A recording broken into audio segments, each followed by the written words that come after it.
Hayatam internetde görüngenini çıraylamas ekanda.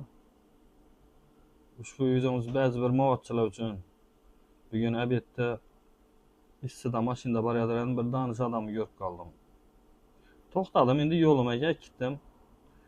Endi shu odamning bolasi bir oyda mashin podarka etdi. Otamga deb internetga qo'yib zo'r bo'ldi. So'gmadim ham o'zim, hamma ham nasib etsin shuning otasına mashin podarka etish deb. Shu odamga keyin savol berdim. Buni ichsidan ichatib yursiz. Toza mashin bor-ku, tachakni minib yurmaysizmi desam, yani adam,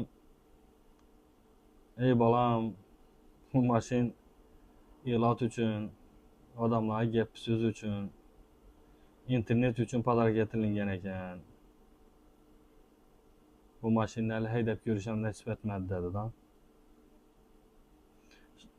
Shu odamning bolasina bir og'iz gapim bor edi. Siz lutsi otangizni unat mashin podarka etmayingiz yaxshi edi. Bu odamning ko'nglini shuna tushundirgansiz, qaytib uni o'zi diklab bo'lmaydigan darajada bo'lganda.